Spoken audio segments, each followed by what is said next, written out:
Six. Oh, I went live too early.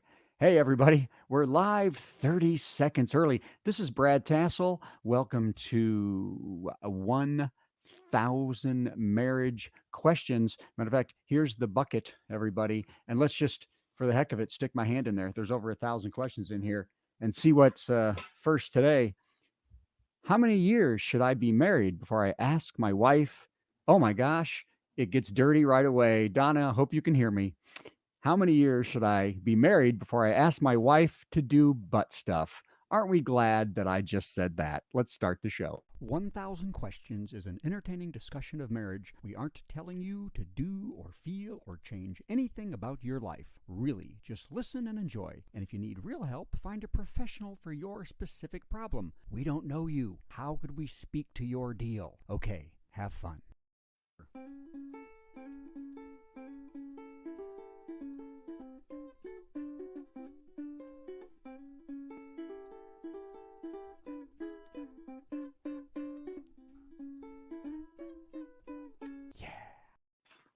Hello, Donna Wilburn. How are you? I am doing good. How are you? I'm going to change that to that one right there. I am doing fine. Did you hear what what I pulled out of the butt? Well, that's kind of a euphemism. I pulled out of the bucket right off the bat.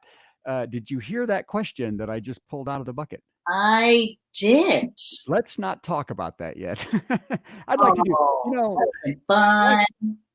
like in all sexual matters, I'd like to have a little buildup before we get Okay, directly into the we rear will end. get to that one. Yes, Yeah. we Yes. So, will. what's so funny is we were having perfect discussion and now your mic has suddenly gone horrible. So, Oh no. I know. So, talk clearly and slowly. And Okay. that is perfect. Thank you. Welcome, everybody. It's Donna Wilburn, a marriage and family therapist out there in Las Vegas. I'm Brad Tassell, not marriage and family therapist, mostly comedian. And this is 1,000 Marriage Questions, where we talk about everything about marriage, but it's all entertainment. If you need real advice, you're in the wrong place. Find a therapist of your own. So before we start, actually, Donna, I want to talk about Las Vegas. Everybody knows that Donna's in Las Vegas. So what is your mayor doing out there? What is her deal? Everybody seems to be mad at the mayor Ooh, right yeah, now. she's angry. She's a little angry. All the whole strip, all the casinos shut down. They're all closed due to what the governor has ordered. Um, and I guess they don't like it so much. Not so good. That's the extent of it there. And she wants the casinos to open. Yes, she does. She wants casinos, businesses, whatever. There's been protests with groups of people. We have had those here Yeah, too, groups of people it makes a protesting. lot of sense. But people have their opinions. I'm sticking with the plan. I'm keeping myself nice and safe over here. Well, I think sticking with the plan is a good idea. And it's amazing because they came up with a plan and then suddenly nobody likes and it was a really good plan and it's a little slower plan, but, but suddenly nobody wants the plan. I'm doing a joke tomorrow night in the Thursday show. I said, all the people that, it's kind of ironic, all the people that are out now protesting that they just can't stay in place are the same ones that for 30 years have been collecting guns and ammo and food and Yeah, they're waiting for the end of times because they're so ready and now they can't even make it a month. yeah, it was too hard. It was too hard. I know. So, Not fun. so I know it's not fun, but hopefully we'll come out of this anyway. So the second thing I want to talk about before we started was something that has to do with marriage a little bit because we had talked about, and everybody, if you get a chance, go to our website. You can see the first episode, the pilot episode that we did a couple days ago. It's But a someone virtual didn't even comedy. tell me we were recording. I didn't tell you. No, you said, Oh, "Oh, we're just doing this audio. Don't worry about it." So I'm just like, whatever. I know. Oh, So I'm sorry. I recorded it and it is up. So yes, and you were very very animated. So so we were Al- talking we were talking about everything goes sexual as our first question will in a few minutes when we start. we were talking about ED and its effects on men and women and how they deal with themselves sexually. And I am personally, and I don't want to talk, and not ED at this time. I would talk about it if I was having that trouble, because everybody's had something like that. Don't be embarrassed, Brad. I'm not Do embarrassed. not be embarrassed. I'm about to talk about an Okay. embarrassing thing. It's So normal. next Monday, I go in for a to start going through the process of getting Eurolift. Do you know what that is? I do not. Is it some Do kind not. of Well, thing? I thought it was a lovely way to get to the top of the mountain in a Swiss chalet, a Eurolift, but it is not. It is a prostate, because we were talking about prostate. It is a prostate procedure that is the least invasive, where and this is going to be sketchy for people if you're listening. It's where you go up through the penis at the tip, Urethra. urethra, and it's a thing that goes up and it ties off because your prostate is in hemispheres, basically hemispheres, and it ties off your prostate because as men get older, like me, you get a larger prostate, and it opens up by tying off each side of the prostate. And I have to go in this week, and they go in and they do a sonogram through your rear end, and then they put a tube up with a scope to see hopefully not at the same time, although maybe going through both of those at the same time would be better. But as far as sexuality and wives, it's I hope women can understand that are married that when men are having, because men don't like to talk about these prostate problems. They don't like to talk about they're having trouble peeing, that they're having trouble ejaculating, they're having trouble doing a lot of these things, and they feel like they can be belittled uh, for even talking about these things. And I want to assure all men they should talk about these things because it is for your health. If you have prostate problems, it can cause your bladder to weaken so much faster, and you can have so many more problems. And so we will talk next week about the pain that I am in from all that. Well, we know you so well now, Brad. I know you'll Like, you'll learn about me. yeah. So I was going to ask you about your husband. I was going to ask you about your husband. Has he had because he's older than me a little Think bit. I'm going to be sharing this stuff? Well, but as far as I'm gonna be, like, prostate goes, sharing his like things about his genitals in public. I love that just somebody commented that it's not fun but important. Well, this is not the comedy show. This is the live show. But well, no, I just wondered if because in your marriage, we're talking about marriage, if you guys are open with all these Oh, discussions. heck yeah. I don't think he's embarrassed to talk about that subject at all. Like, I don't think so. He has talked about it. So I'm hoping I am a therapist that people would feel comfortable talking to me. So yeah, we definitely talked about the subject multiple times. But that comes up with a great question about therapists, and that is that yes, you're a therapist, but you're also married, and Mm, can't be therapizing your husband. oh, That's God, the roles. hate it. He hates it. I have two adult boys. They hate it. My granddaughter's 12. She hates it. Like, they literally call it therapizing, and they're like, don't therapize me. They hate it. I have to like be so gentle at home to not even accidentally sound like a therapist. Well, that's because that brings up another very important thing, and you can tell I'm avoiding doing this first question. If everybody Come on. remembers, we will. I'm Uh, waiting till we get like 45 people oh on yeah. here before. The more the merrier to hear that answer. I know, the more the merrier. So, as far as therapizing, because a lot of times women, and I'm sure this question will come up in here at some point, maybe in a couple of weeks, and we get to one that's not sexual or about somebody's butt. Or, yeah, seemed like written by a man either. Yes, by man. Yeah, interesting. So, is that men have a tendency, women feel like we need to be their therapist, like they're going to unload their entire day on us. Like, I'm going to come home and you're here to hear about everything and be so understanding and empathetic. Are you And thinking the woman walks in the door like that and I get to yeah, share my day? Right. share my day. And we aren't in a lot of cases capable of just listening to that because then we of course try to solve your problem, which you don't need. You know what you're going to do, but we don't have the skills. I always say in my act, Earl, the truck driver, can't do it.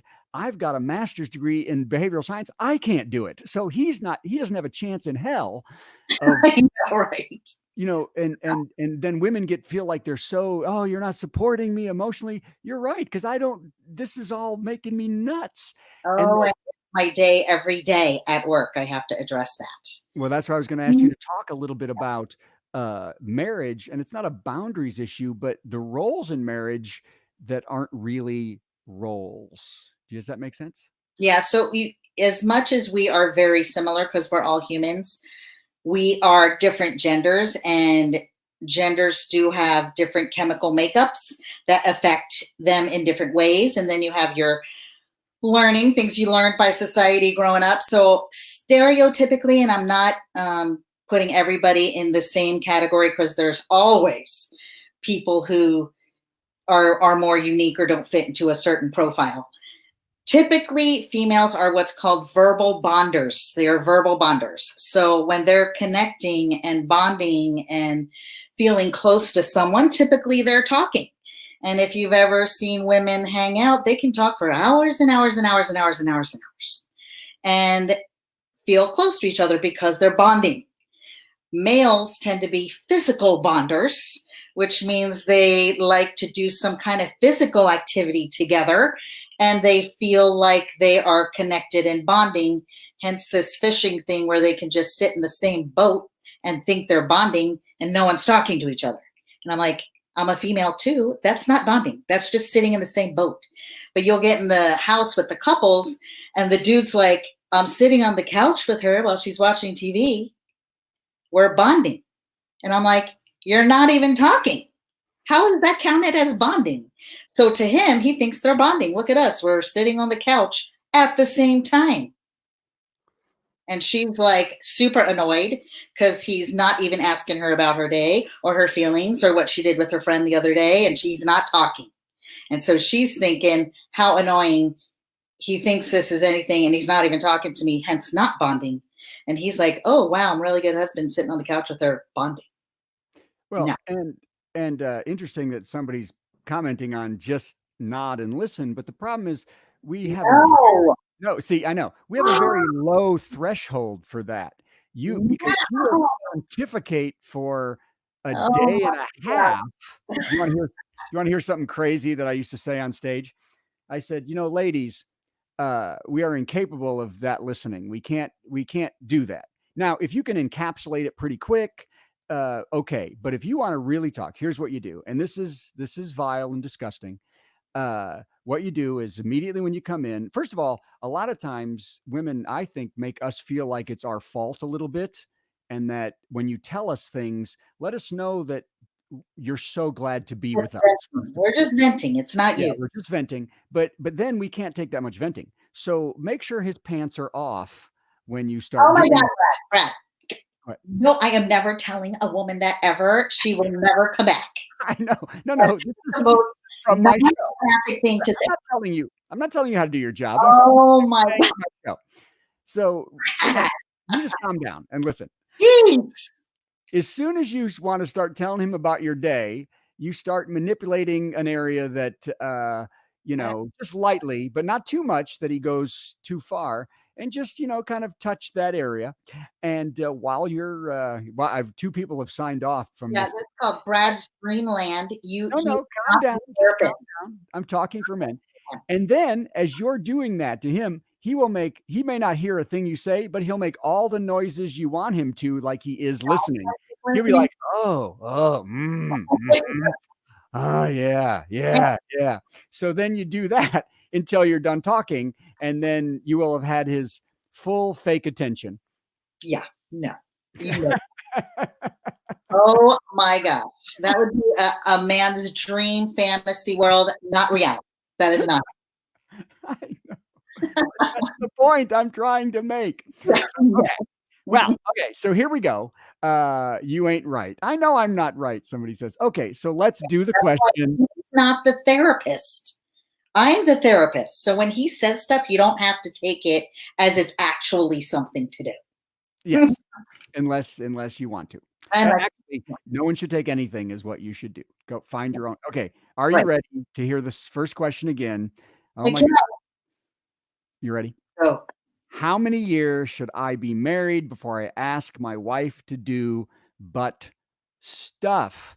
Now, I think we're all talking about this. This reminds me of the old Dr. Ruth Westheimer. Remember Mhm. Dr. Ruth, so famous. When you orgasm, you talk to the. So here's what I say in my show. I say when a guy says, "How do I get my wife to do butt stuff?" And I always say, "How about you first?" Nah, that's that's an idea. I said, and then if you like it so much, maybe she'll give it a rumble.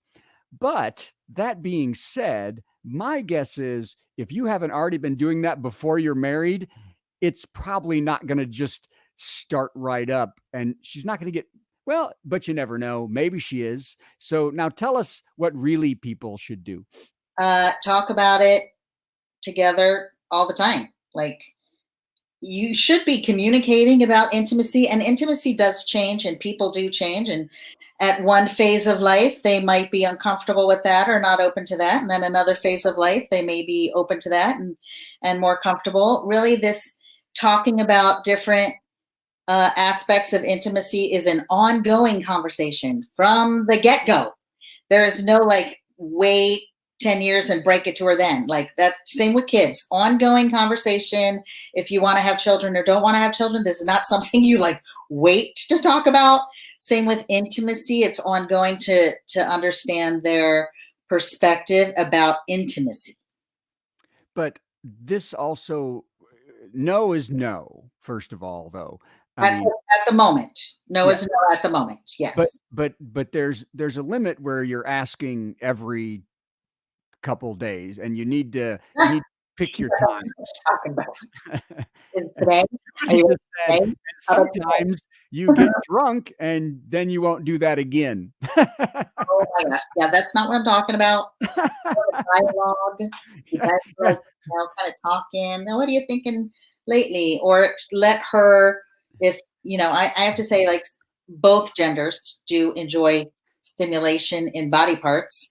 Yeah. And it's not even just when to ask her, when to talk about with her. Sometimes it's, when to share your own interest in that area. So it's just an ongoing conversation. You guys intimacy should be as easily discussed as your vacation plans. Like, it's just a You know how conversation. hard it is to discuss vacation plans sometimes.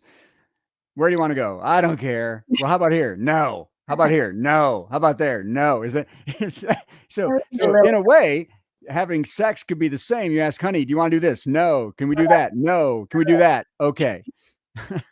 Although I just answered the question, by the way. Wait, hold on. One thing.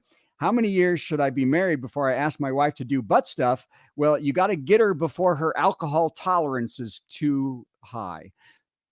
Then there's no chance it's happening, right? Then there's no chance. So. Is that what you're saying? Yes. Were you going to say something that I blocked you? I don't know.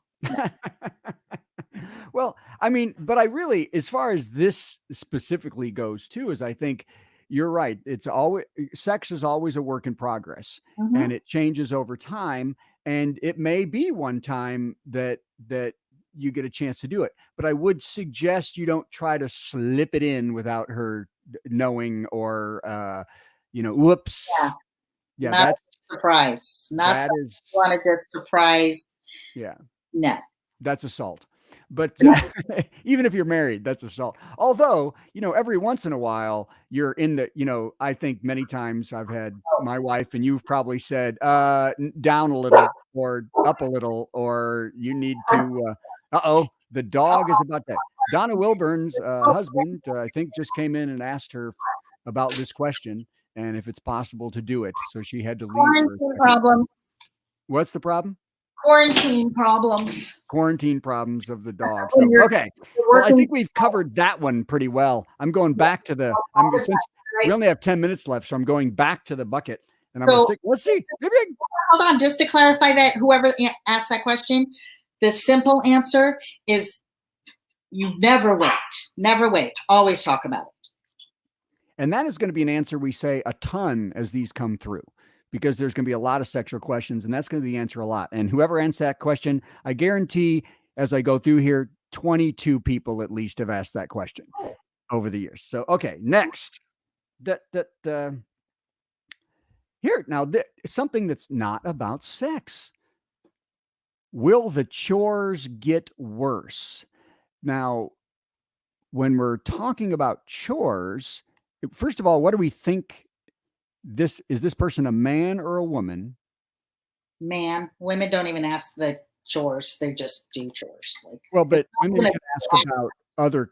Yeah, you're right. Women, for the most part, don't ask about chores. They don't use the word chores. yeah, they don't call it chores. I have to do my chores. We're just Yeah. taking care of business. It's part of life what they're doing. You know what I mean? And men see it as chores, like something they've been roped into that isn't their job. Will the chores get worse? And that's such a, And what?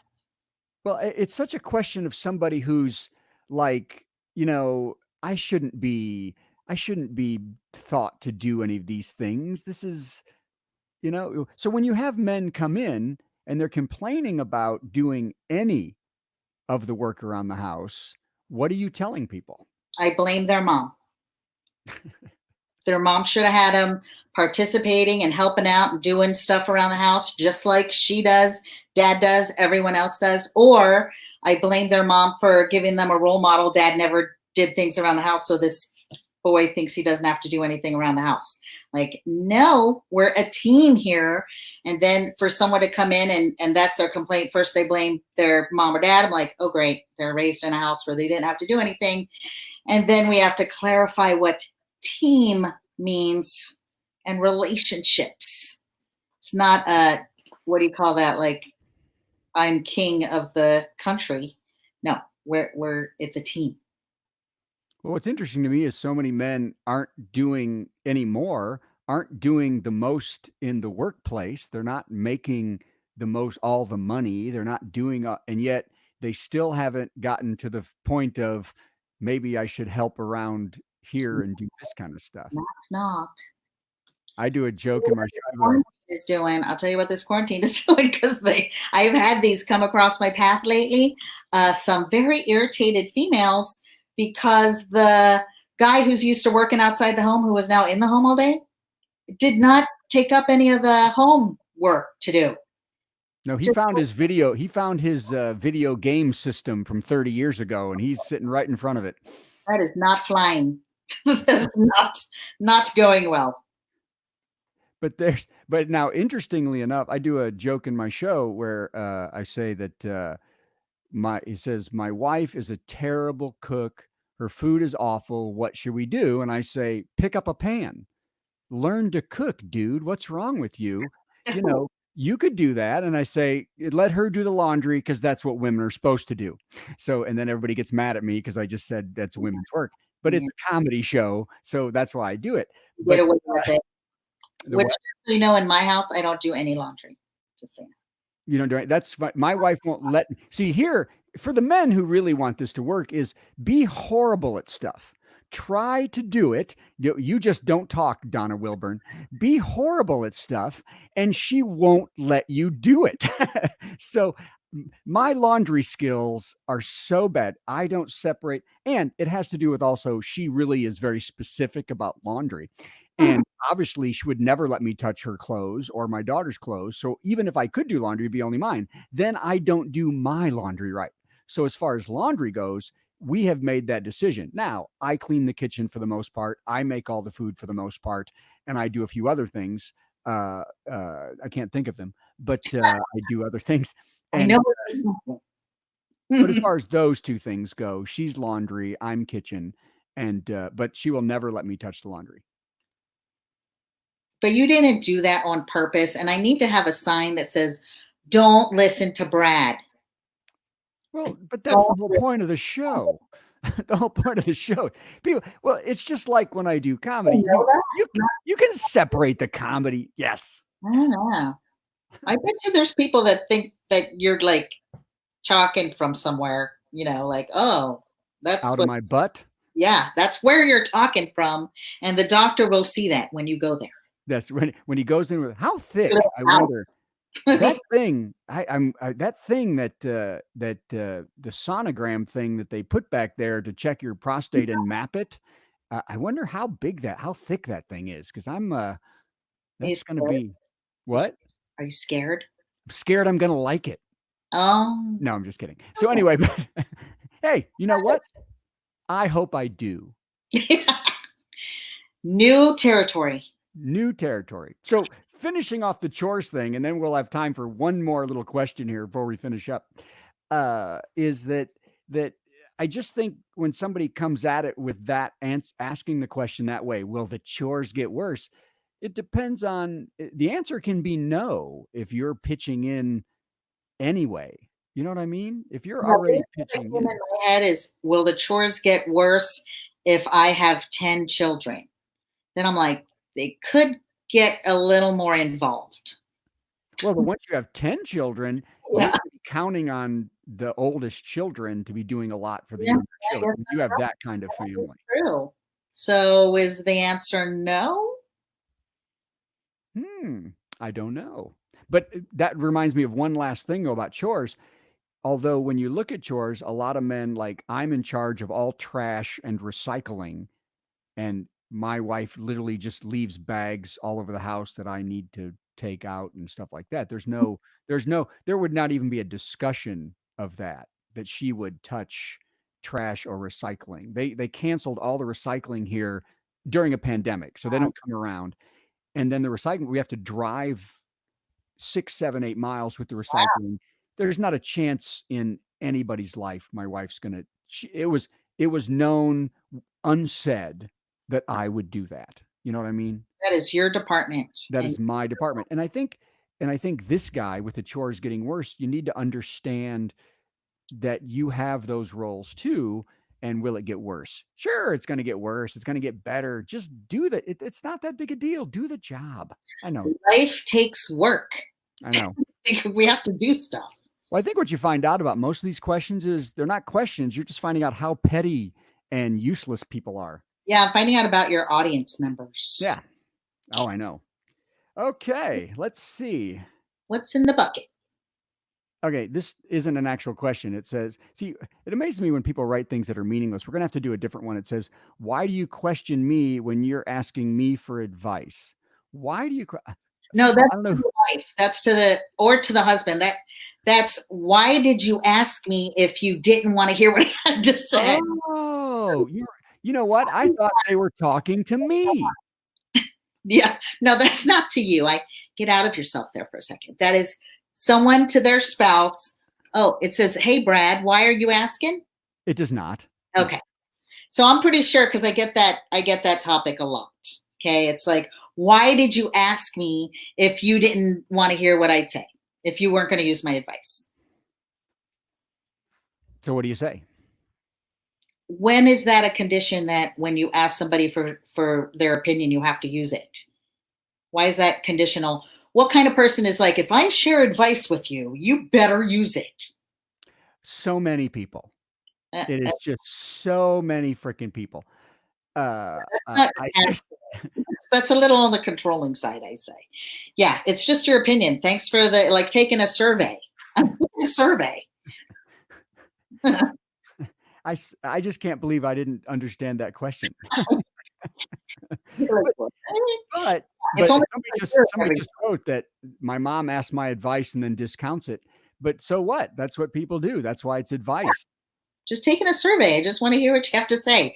I'm not like held to it. We signed a contract. I tell you what to do and you have to do it. But yeah, I see that a lot. But it is a little painful when somebody comes to you sincerely and says, and you do all this work. Like if you really do work to fix and help and show them all this, like you're doing research, and they're like, well, that's stupid. And then they do something positively idiotic. It does drive you nuts. Let's admit it. It happens to me all the time, but I get paid for it. So I'm Yes, like, yeah, I was going to say you're getting paid. So that's a lot different than not getting you paid. want to use it, that's all on you. You bought something and didn't even use it. Okay. Who watch this before we end? I'm going to run stuff off the bottom if people want to read it for a second there. So, but advice is a funny thing anyway, because I we have trouble sometimes, and not necessarily my wife and I, with other people, where you ask somebody for advice and then you're mad at them when they give you advice. That's what I don't like. Here's my advice, and then they're mad. No, why would you tell me that? I Well, know. why? What do you mean? You asked me, and now I've told you, and now you're mad at me for telling you what my opinion on this is. Like, how dare you tell me? I'm trying to get you to help me with this, and that's what you're telling me? No, this is me trying to help you with this. This is because you didn't like the way I tried to help you, you're angry. I know. That's a problem. It is a problem. And, I have to help people on how to handle those kind of situations, how to be a little bit more respectful and not rude.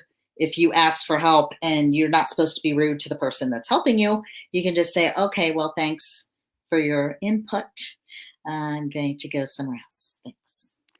I had a development professor, Stickle, Dr. Stickle, and he said something all the time in our marriage section of this development class, and that was, what is the pain in being pleasant? No matter what, just he goes, I always wonder why people don't want to be pleasant in their marriage. Uh, just, I know you're mad or angry, stuff like that. Just whenever the answer could be anything, but if you're pleasant when you give it, they're going to be more pleasant when they take it. Yeah. I tell people having manners doesn't end when you enter in your household. You're supposed to use your manners, and they're like, but I just want to be myself. And I'm thinking, and I tell them, like, that doesn't mean you don't have to have manners. You still need manners and courtesy in your house, outside your house. You still should have manners. Well, the problem is they're not being themselves. They're being themselves, because I know people that are so horrible to the people closest to them, but boy, you put them in a work setting or a social setting, and they're just the prince of No. joy and happiness and kindness and loving. And they're like, well, I'm being myself. No, you're not. So the other person is a fake, horrible person. And I have to, the other person is a fake, good person. And I have to deal with the garbage. I think we're going to stop the relationship, and I'm just going to be your pal. Yeah, not too close. Not too close with that one. No. That's someone inside, like, it kind of wants to be me. Yeah, I know. So, okay, wait, we're at 4:31, ladies and gentlemen. So, Donna, Wilburn, how do people get a hold of you if they want to do that? I'd say email me, donna.wilburn65@gmail.com is probably the best way to get a hold of me. Might take me a day or so to get back, but I love talking and I love answering questions. If I could do this and still pay my bills, I'd do it all day long for free, but I need to pay bills, so I can't do it all for free. I know. I do it all for free, except with what people are going to do when they see this every time, and that is you can go to virtualcomedyshow.com and you can find all my stuff. Also, I'm on Spotify. I'm on every platform. You just say, Alexa, play comedian Brad Tassell, and hear all my comedy, my music, hear everything I've got to do. Also, on Thursday nights, you need to come tomorrow night to the virtual comedy show with Steve Goody. We have special guests. It's great comedy. It's also free. And just get involved. I have books. You can see them behind me. Go to Amazon. I have comedy CDs at iTunes. You can get a hold of all those things and help us out. Okay, Donna, thank you. We will see you next week with more questions. And hopefully the first one won't be a butt question. And I'll tell you about how the Eurolift thing went. Okay. Oh, yay. Oh, yeah. Thank you very much. Bye. Bye.